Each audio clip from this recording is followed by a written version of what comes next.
Bueno, hablaremos hoy de la caída. La caída del género humano, desde luego, que otra puede ser.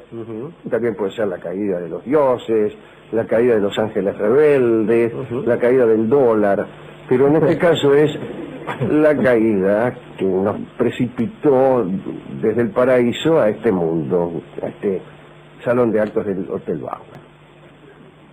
La historia de la expulsión del paraíso puede adornarse con comentarios eruditos y también con documentos sagrados posteriores a la Biblia, que son abundantes, que se llaman midrash. Es un género de literatura rabínica que cundió desde el siglo II hasta el siglo XII aproximadamente. Son exposiciones exegéticas que fueron agregadas a los textos de la Biblia y que a veces casi como que reescriben algunos pasajes bíblicos. Yo estuve pensando en estos días mucho en la Midrash, porque la gente de la Embajada de Israel me convocó, tuvo la amabilidad de convocarme a través de Carolina Bachmann a formar parte de un libro, que lamentablemente creo que tendré que rechazar si es que no lo he hecho ya. El libro consistía en ensayos, en pequeños ensayos o quizá cuentos de inspiración bíblica. Interesante, ¿no? Pero había una premura en la entrega que dada mi lentitud no pude soportar, ¿no? A mí me hubiera gustado participar de ese libro. Y entonces pensé en los midrash, que eran como agregados a la Biblia. Y pensé, digo, qué lindo sería escribir un midrash 800 años tarde. Pero bueno, esa clase de ideas son fáciles en su título y difíciles en la gestión, como dar de comer a los que no tienen, ¿no? Durante los 1000 años transcurridos tras la primera sanción de la Biblia como obra canónica, los judíos de Europa, Asia y África escribieron muchísimo. Y estos escritos eran intentos por explicar la ley mosaica o por comentar episodios históricos o moralistas o anecdóticos sobre pasajes bíblicos. Bueno, antes de entrar en el asunto que da título a la caída, a la charla de hoy, que es la caída, podemos dar un ejemplo de cómo se ornamentaba la exposición bíblica. Por ejemplo, en el Éxodo se lee que los caballos y carros de los guerreros del faraón persiguieron a los hijos de Israel, entrando tras ellos en medio del mar. Según un midrash posterior, esa atracción se debió a una virtud divina. Dios adoptó la forma de una yegua y atrajo a los caballos, a los encelados sementales egipcios, hasta el agua donde perecieron ahogados. Bueno, pero vamos con la versión midrásica de la caída. Dios permitió a Adán y Eva que comieran de todos los árboles del Edén, excepto de los del árbol de la ciencia del bien y del mal. Probarlos e incluso tocarlos los mataría. Llegó la tentación de la serpiente, que dijo que Dios sabía muy bien que el día en que comieran esos frutos, Adán y Eva serían como dioses. Bueno, se produjeron los mordiscos imprudentes y Adán y Eva se miraron y dándose cuenta de que estaban desnudos, tomaron unas hojas de higuera y se taparon. Llegó el enojo de Dios y la maldición a la serpiente, a Eva y a Adán. A Eva con los dolores del parto, a Adán con la fatiga con la que debía sacar el alimento del suelo cada día. Dios fue indulgente respecto a la vestimenta. Como las hojas de higuera eran un poco inadecuadas, hizo él mismo a Adán y Eva unas túnicas de piel, y luego sobrevino la expulsión. Respecto a esta ropa, andaba por ahí, fue motivo de otras historias, ¿no? Y alguien dijo con cierta gracia alguna vez que la profesión más antigua del mundo no es la de prostituta, sino la de sastre, ya que fue el primer trabajo que se hizo.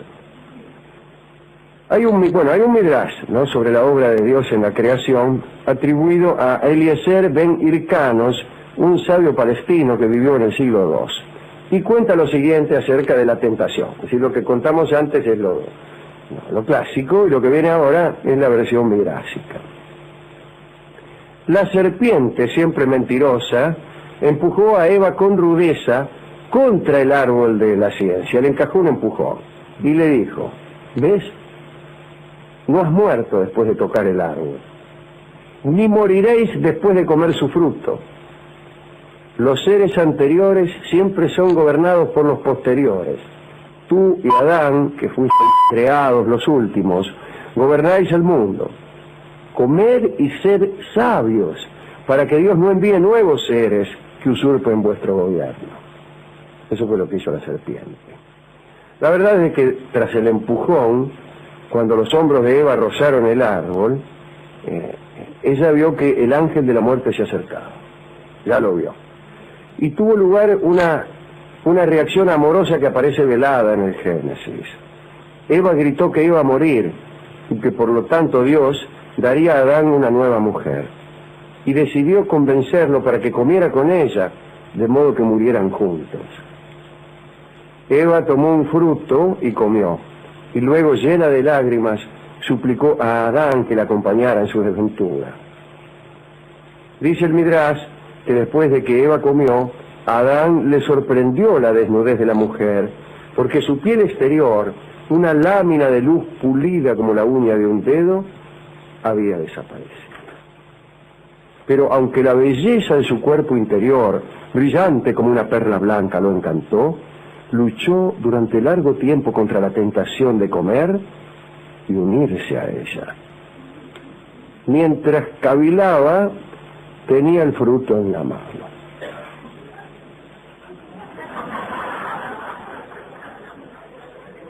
Por fin Adán, sin soltar el fruto, dijo que prefería morir a sobrevivirla y que de ningún modo podría consolarse con otra mujer. Dicho esto, probó el fruto. La piel de luz exterior de Adán también desapareció, y algunos dicen que Adán obtuvo en ese momento el don de la profecía. También dicen que cuando quiso tomar hojas para hacerse un ceñidor, los árboles lo rechazaron por haber desobedecido al Creador. No obstante, el árbol de la ciencia le permitió tomar algunas hojas, dando su aprobación a que prefiriera la sabiduría a la inmortalidad. Cuentan que Eva persuadió más tarde a todas las bestias, aves y animales, para que probaran el fruto. A todas, excepto al prudente ave fénix, que desde entonces es inmortal. Qué curioso que alguien sea inmortal después y no antes. En general ocurre lo contrario, uno es inmortal antes y no después. Adán y Eva fueron expulsados del paraíso el primer viernes. El primer sábado Adán descansó y pidió compasión a Dios. Al caer el sol fue al Alto Gijón, el más impetuoso de los ríos, y allí hizo penitencia durante 7 semanas, de pie en medio de la corriente y con el agua hasta la pera. Estuvo allí hasta que el cuerpo le quedó blando como una esponja. Después un ángel fue a consolar a Adán y le enseñó a usar las tenazas de forja y el martillo de herrero, y también a manejar los bueyes para comenzar con su trabajo. Otro comentario.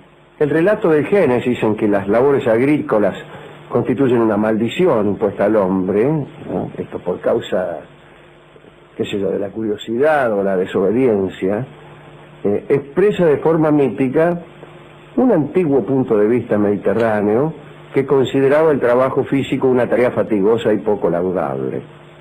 Recordar incluso los griegos, ¿no?, que consideraban lo anáusico como altamente reprobable.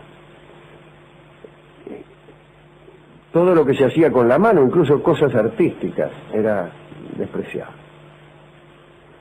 Bueno, esta este pensamiento fue sostenido incluso antes de que el relato de la creación resolviera su forma definitiva.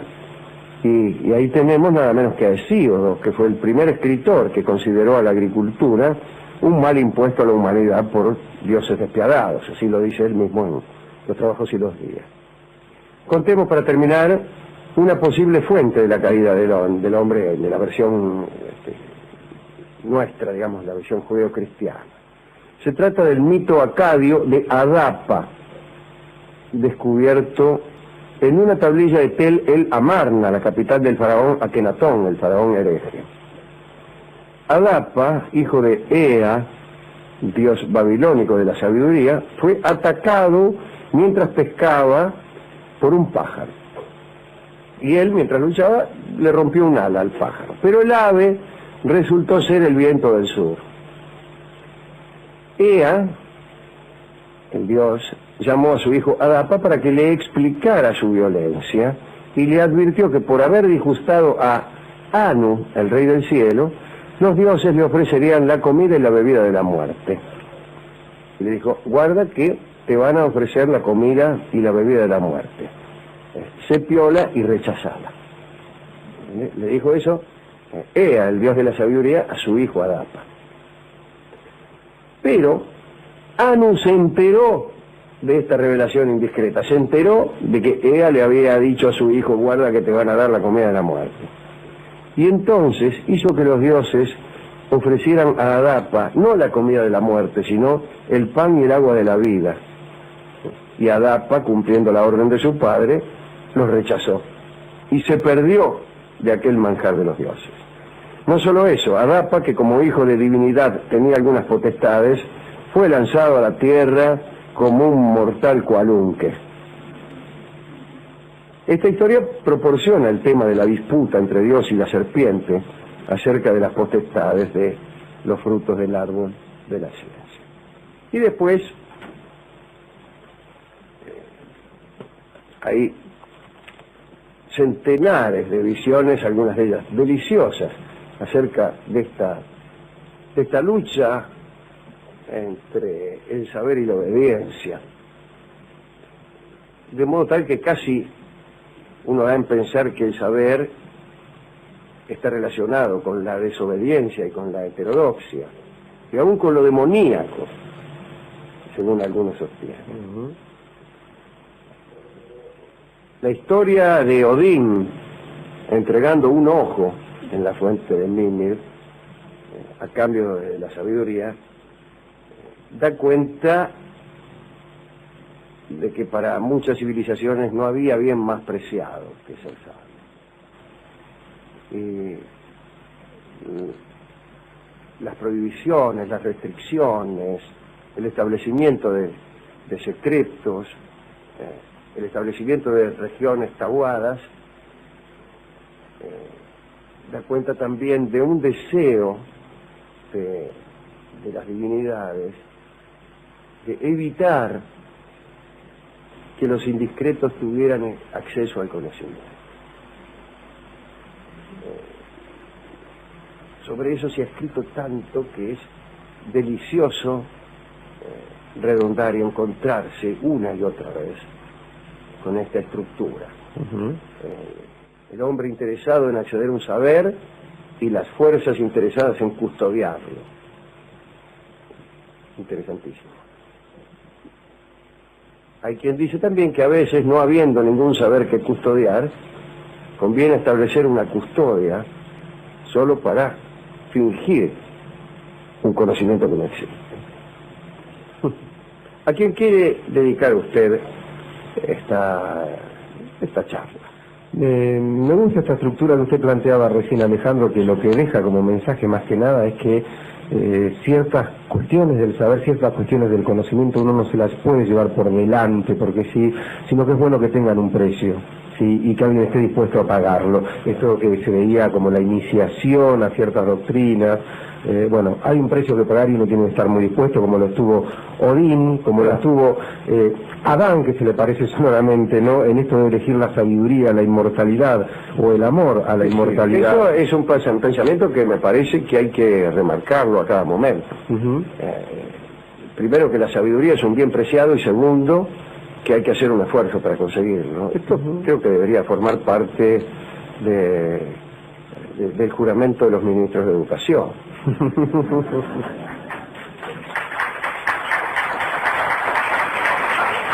Fíjese usted, Alejandro, cuánto más fuerte es esta idea que pido permiso por este pensamiento hereje, pero aparece como un paraíso muy poco interesante, un paraíso sin conocimiento y sin pasión. Sí, o sea, qué ganas de quedarse ahí tiene uno, si no es al precio del desconocimiento. Entonces, realzando la relación que usted muchas veces ha establecido entre el amor y la muerte, que en estos ejemplos queda tan claro. También tiene mucho que ver esto con el amor y la muerte. Está claro, casi se ha dicho. En cuanto se enamora, Eva ve venir al ángel del amor. Exactamente. Eso es el precio. Y bueno, por ahí está bien, es un precio razonable. Entonces, aquellos que pagan y aquellas civilizaciones, como usted decía, que sabían que esto tenía que tener un precio, estaban dispuestos a pagarlos y a llevar una vida breve a veces, pero honrosa, como aquel héroe mítico de Grecia, Alejandro. Bueno, ¿con qué vamos a musicalizar esta charla? Bueno, hemos resuelto escuchar un tango que hace alusión a la caída y desbarranque, y es La Barranca. La barranca por la cual se precipitó Adán desde el paraíso a la tierra. Lo mismo hizo Eva y lo mismo hizo Adapa, este hijo del dios babilonio, que también quedó entre los mortales como uno más. La barranca la escucharemos en una grabación del inigualable cantante Charlo. Adelante.